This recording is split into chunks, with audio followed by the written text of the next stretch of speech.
Hello everyone, and welcome back to the Beatles Forever. Today we're going to have a different episode. I was on one of my streaming apps and I came across a documentary of John and Yoko entitled One to One. The date of it is 2025, so I thought I would do a review on it. The film begins with shots of young people in a crowd. In late 1971, they state at the beginning of the show, John and Yoko left London and moved to New York. For 18 months, they lived in a small apartment in Greenwich Village, mixing with artists and political radicals and watching a lot of TV. They did a concert, One to One, the only full-length concert John did after leaving the Beatles. So the show begins with John on stage singing New York City, and then there are clips of New York City and John and Yoko all around the town. It always felt like in John's life, after he left Cynthia mainly, that he wanted to record moments of his life with photographs and videos of him and Yoko. So it's neat to see John experiencing New York and then hearing him in interviews on the radio talking to New York fans. In this documentary, we take a step back into the early 70s and we see clips of the 1970s TV because John enjoyed watching TV so much. He said it replaced the fireplace he sat in front of when he was a kid. The footage looks very nice for the time period that it's in, and it takes me back in time to when I was 11 in the year of 1971. Then they have switched to an audio of Yoko talking to David Peel, and it's just in a black screen with the words coming across of each person that's talking. So Yoko is talking to David Peel and asking and telling why she didn't want to live in England after she and John started to go together. And then John was hanging out with Jerry Rubin, who seemed to be a hyper person who wanted to create conflict. So I looked on Wikipedia, and it said he was a social activist, but later became a successful businessman. And Alan Klein, who was John's manager at that time, was on the phone with John, and he warned him about Rubin. John, though, wanted Rubin to be with him on the Michael Douglas show, and Michael stated quite honestly that he didn't really want him on it. He said that right in front of the audience. But John wanted him on the show, and it did seem like Rubin was looking for trouble. The movie is interesting because it goes from concert scenes to interviews to TV shows to Nixon, and it gives the viewer a chance to see the world John Lennon was in during that time in his life. John said that he left the Beatles because he wanted to be meaner.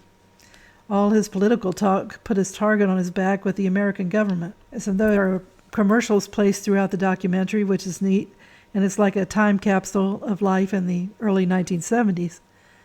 And John's songs at this time had a bluesy sound, which was pretty neat. John at this time wanted to help the black prisoners get out of jail by providing bail money because he felt that most of them couldn't get out of jail because they didn't have the money. We get to see Kyoko with John and Yoko. I read at one point that it was the main reason they moved to America so they could find her because her first husband was hiding from her. And there was a lot going on in the lives of John and Yoko, the way they kept going from different scenes, and it was a bit too chaotic looking for me. I'm just a simple person that enjoys peace and quiet. But John and Yoko looked like they thrived in a lot of activity. Keltner also talked to John on the phone, and they showed that black screen with the words. And he felt that John was being too political and making himself a target. But John said he was an artist, a revolutionary artist. And then at one point we get to see John singing Hound Dog with someone playing the saxophone. And John still had a love of this type of music from his youth, with Elvis being his main inspiration. John always said that before Elvis there was nothing. He felt that Elvis was the reason he got out of Liverpool, and without Elvis the Beatles would not have existed. A weird part of the phone conversations were people working for John and Yoko who were trying to collect flies, and maybe I missed that part about what the reasoning was that they needed the flies. So I did a question on the phone to ask what happened. Come to find out that Yoko wanted them for artistic concept and as a symbol of freedom. The film is very interesting because the viewer, I was going to say, was like being a fly on the wall, but after I just started talking about flies a moment ago, I think I'll say that the viewer of this film will feel like a time traveler. So we land in 1971, and through the film we can see what was going on in America at that time and what led John and Yoko to go there and how they changed their lives jumping into the protester role and trying to find their way to help people who they felt needed their help. John, as he said in the film, felt like Robin Hood at the time. John seemed to have conflicting thoughts, though, because he was hanging out with Jerry Rubin, but when the time came to go with him to the Republican convention to cause trouble, John and Yoko decided not to go because of possible violence.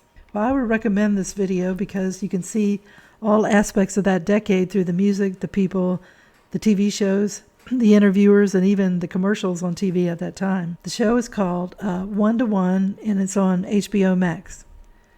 So I'll end the video here. Well, I hope you enjoyed the video, and if you haven't subscribed, if you could do so, it would help the channel to grow, as well as giving it a thumbs up. It's all a great help. And if you haven't clicked on the notification bell, if you could do that, it lets you know when a video is posted. More importantly, I want to wish everyone a good day, and tune in again soon for the Beatles Forever. Thank you. Bye.